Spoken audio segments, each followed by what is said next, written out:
everybody, and welcome to WTF Hammer Underworlds. Today's video is going to be a Season 2 Warband balancing video looking at Zarbag's Gitz. Now, I just finished recording the Zarbag's Gitz review video, which I'm going to be posting in the description, and in which I came to draw the following conclusions about this warband. That their scurry ability allows them to cover a lot of ground, which is really great for holding objectives, great for surrounding enemies, and great for scoring objectives. This warband also has a lot of versatility with regards to actions. They have many options. They can attack with good accuracy, doing medium damage. They can use Snurk's ability. They can move easily because of their scurrying mechanic. They can cast spells, all very nice. Unfortunately, they have many low wound units, resulting in them giving away lots of glory points.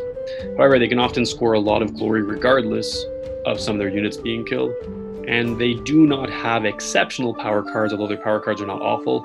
Unfortunately, this causes them to rely heavily on universal cards, so their effectiveness is affected by the meta more so than many other warbands. But because of their versatility, they can actually profit a lot more from universal cards than other warbands as well. When I overviewed this warband, I came to conclude that they're actually a rank of A, which is pretty good. I mean, I kind of don't want to make too many changes to this warband because I feel that they're at that level that makes them competitive and fun, but not OP. But I still would like to recommend a few suggestions and just slightly tweak this warband, make them a little bit stronger, make them a little bit more versatile. And as I do, I'm going to be recommending some errata changes that Games Workshop can implement and some new faction-specific cards that could be produced by Games Workshop, which is all is very minor and none of which is very complicated to do, but can make a big difference with regard to balance and making this game more fun. Let's start by taking a look at my errata suggestions. I actually have pretty minor suggestions here. Just relates to two power cards, two spells specifically. My first recommendation would be that Sneaky Stabbin' only costs 1 channel. So typically it costs 2 channel, which is pretty hard to cast. I mean, really all this card does is make one fighter have a higher chance of successfully attacking their target. And this warband doesn't do the most damage anyway, so I don't see this as being overpowered.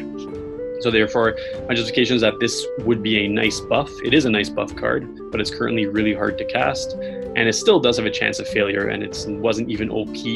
And it just isn't OP anyway, so I don't see any reason to just make spell casting a little bit easier for this warband, which is similar justification that I'm going to have for this next card, which is Curse of the Bad Moon. Normally it costs 2 focus, which is virtually impossible to cast.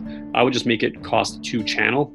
Obviously it's a good card. It does 1 damage to a fighter and then 1 damage to all adjacent fighters, so it is quite powerful. 2 channel is still fairly challenging to cast, but 2 focus is a little bit too hard to cast in my opinion. So I just think that it would give this warband a useful spell, help improve their versatility, help them to score that objective card in which they need to take a unit out of action with a spell. And that's all I have for errata suggestions. And to summarize is just power card errata, that Sneaky Stabbin' only costs 1 channel, and that Curse of the Bad Moon only costs 2 channel. So let's take a look at my new recommendations for faction-specific cards. But just a quick synopsis, as I always do.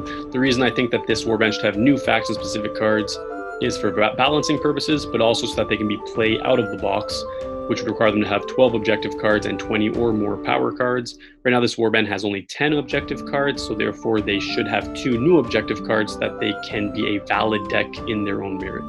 So let's take a look at what these 2 objective card suggestions I have are.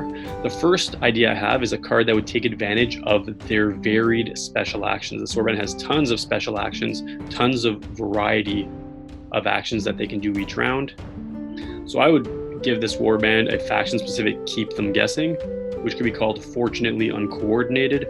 And I know the main reason that Keep Them Guessing was banned in the first place was because the wording was a bit confusing.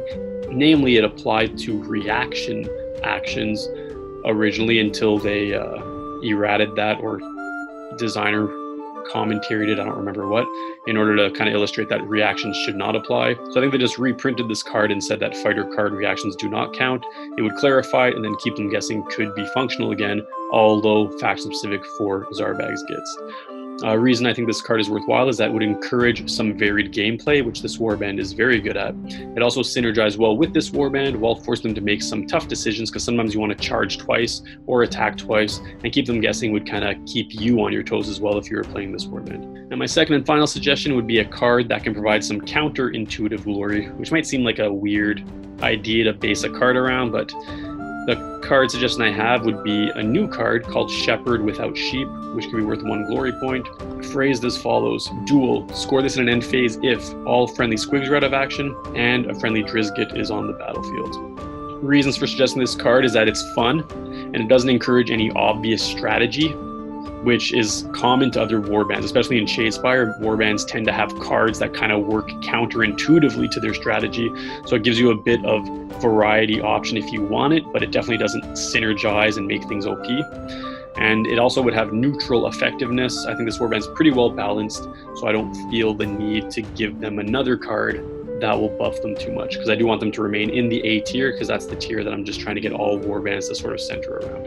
And that does it for my video. So power card errata suggestions are summarized above. And just to reiterate the new faction-specific cards I recommend, this warband requires 2 objective cards in order to have a valid deck. I'd recommend a faction-specific Keep Them Guessing, which could be called Fortunately Uncoordinated, and a new card called Shepherd Without Sheep. So those are my thoughts. If you guys have any thoughts or suggestions, please comment below. Please like and subscribe if you enjoyed this content. And I'm going to be picking up again next week, looking at the Eyes of the Nine. Hope you all have a nice day.